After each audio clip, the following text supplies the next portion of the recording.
Rice.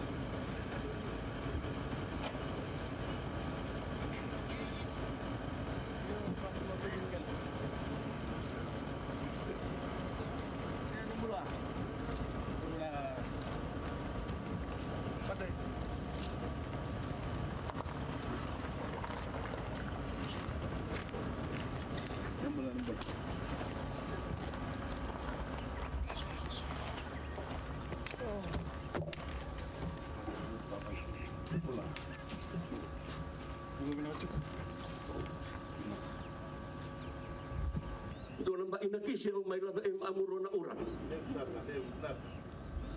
Umuro sa may kalubibulin. Numuro andi bulimay nanduan ay abimbimbi, ni Karabi, ni Nanumi, na bunin dahil ni Panova urang ay nabuliw. Nanumuro Karabi. Bale animur o ay nabuli naloman yalo na urang ay namaraman na sama iyo buli ni Arabia niwa na bunin ng usong na sanong ungay ni iawara enay sibu-sibu. Nakasa kabinak. Samur kalau Ingum saja na kamna wina na kamna sa libunwa. Kamna sa may Matale na cucu na ngonturang na tukim balatangani. Ngonturang na timadwat.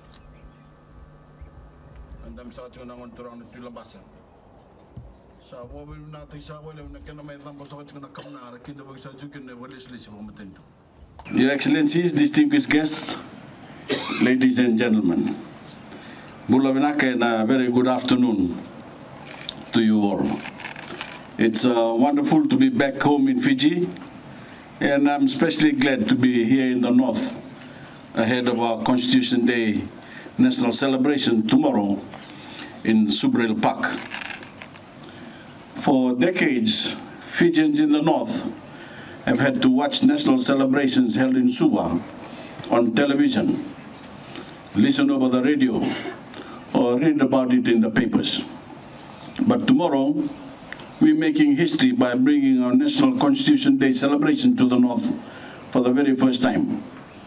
And I look forward to seeing as many Fijian families come out to celebrate our Constitution and all the rights and protection it affords us all as Fijians. Ladies and gentlemen, I'm here today after returning from Bangkok, Thailand last night, where I presided over the latest round of global climate change negotiations as the president of COP23. The message I carried to the world at this most recent climate meeting is not a message that needs to be driven home here in Fiji. I don't need to detail the scale of the threat we face from climate change for the Fijian people, because we live through the reality of climate change every day. You know, or we know, that as I speak to you this very moment, our people are under siege from rising seas, the longer droughts and changing weather patterns. And we've all seen firsthand the devastation brought by the stronger cyclones hitting our country year after year. It can be frustrating at times having to constantly impress the urgency of our situation upon the rest of the world, especially in some countries where the case for climate action faces some seriously selfish and short-sighted interests. But the moments of frustration aside, as COP23 president, I've watched some very exciting and promising progress being made. In Bangkok, we made steady progress towards the finalization of the implementation guidelines for the Paris Agreement. Those guidelines will be our comprehensive game plan, a rule book for the global effort to curb global carbon emissions and secure a viable future for Fijians, for Pacific Islanders, and truly for every person on earth. But the truth is, the best case scenario, we still need to prepare for stronger cyclones headed our way. Today, ladies and gentlemen, the opening of the state-of-the-art regional facility is another step my government is taking to protect Fijians from these worsening impacts, giving ourselves a powerful new tool in predicting and preparing for tropical cyclones. And this new facility is part of a nationwide effort to massively step up our resilience to the reality of climate change. That includes stronger, better infrastructure, seawalls, the relocation of vulnerable communities, evacuation centers, the introduction of climate resilient seedling for farmers, and other new and innovative ways we're keeping our economic development on track, even in the face of our changing climate. Because of our record, we've achieved our 9 straight years of economic growth in Fiji, despite the serious challenge of Cyclone Winston and the other major storms that have hit our country. When it comes to disaster preparedness, every minute matters. Even an extra second of warning ahead of a storm can save a life. That is why we have not spared any expense in delivering this $1.2 million facility, which is designed to give us the largest possible window to prepare for any storms that may be headed in our direction. This new facility will work in coordination with the Nandi Forecasting Center and the Suva Met Office as well. But I'm proud to say this facility will serve more than Fiji alone. It will provide Met services to our neighbors in Tonga, in Samoa, Niue, Tuvalu, Kiribati, Nauru, and the Cook Islands. So this is a truly Pacific project, and we are extremely proud to do our part in bringing a new layer of protection to the entire Southwest Pacific region. Friends, I want to make a very important point. This facility is bringing the best and latest technology in weather forecasting you'll find anywhere in the world. But even the best technology will not always get predictions spot on. Sometimes a serious cyclone warning may go out, but all we'll experience is the light rains or low-level depression. Other times, storms may intensify over a very short period of time. That is why every Fijian needs to always treat every warning issued by the Ministry of Disaster Management and Met Services extremely serious.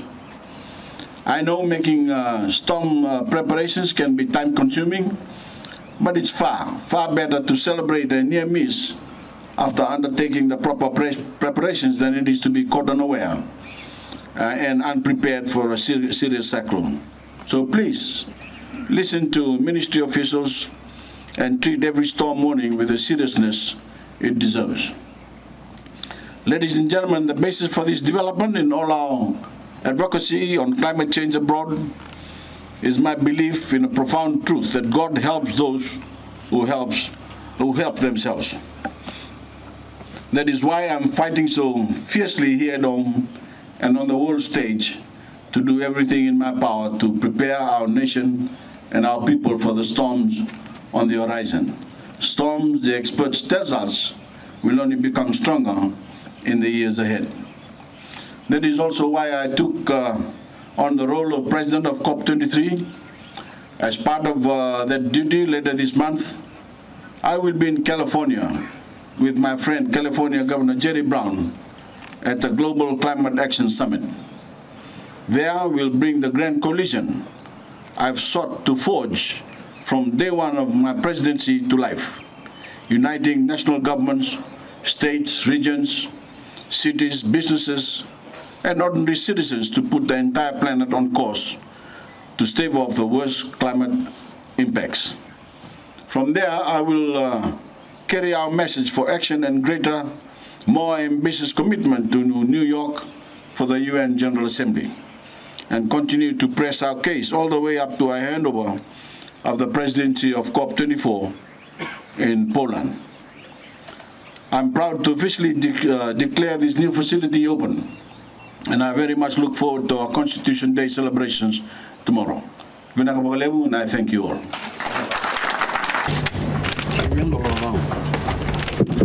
We have a round of applause, please.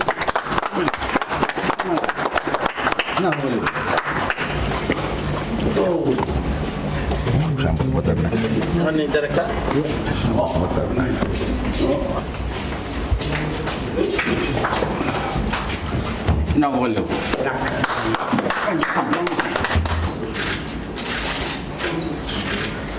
Oh, Naka, thank you. Thank you. This is the facility, sir. This is the forecasting center. This is where most of the forecasting will be done from here. Basically, just trying to show you the rain that has brought. Today? This is just a recent satellite picture, sir. Huh? This is a recent satellite picture. We had a truck that is moving eastwards. But this is, I mean, this is now. Yes, sir. This is now. Yes. Dry spell. Lambasa experienced about 57 days with very little rain or no rain at all. So after that, only yesterday and today we had some showers. So it was almost 2 months without much rain over here. So it's a blessing for us. In disguise, in the sense is that we've got these showers at the same time opening of this building, at the same time the Constitution celebration. Oh, very good, very good. So, sir, in Batundova in 2012 we have installed the radar, which covers most of our northern part. So this is the portion that covers the northern part, which is in Batundova, and also comes part of that vessel, that circle. And the one in Nandi, which we have already got funding, it has been upgraded, but it's in a testing mode. By end of this month, we'll also do an opening for that to launch the upgraded version of Nandi. So when it comes to Nandi, we'll have this bigger portion of it, so which covers basically, except for Onilau. So these are some of those network of stations that we have got on Vanua level, and we'll be also putting it more closer ones so that we can get much more information that is required, especially looking at some flash flooding, those flooding of those areas where we can see that with this information that will be coming in. Information comes into this office, you'll go to the Nandi office. Nandi office is process this information. What information comes here that goes to Nandi office? What information? Okay, the information, say for example from Lambasa, will come as, is it raining? What type of clouds is out there? Is it hot? What the temperatures are? And what direction of the winds are? So right now the one in Nandi doesn't have that information. It does get that from Lambasa Airport, but it doesn't. Oh, Lambasa Airport. Yes, sir. Okay. We've got one in Senganga and one in Nambuwalu. Yeah, and the one right drop on the point. So these are the ones they normally provide. So now this information comes in here, we can always localize this information, saying that what is happening around Lambasa. Our communities will be able to get this information as and when, which we didn't have previously with this type of opportunities. Our school children will be able to face and see and learn what weather forecasting is about, what weather office does, how this information becomes useful for them.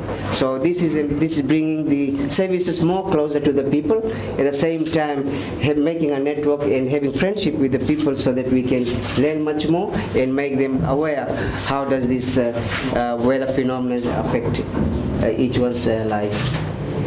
All the equipment that we use, we will be calibrating our instrument every year to see that they do not deviate away from what they're supposed to be telling us. So we need to keep that record and how does that changes. If those What equipment are you talking about? This will be the temperature and rainfall, basically for these two.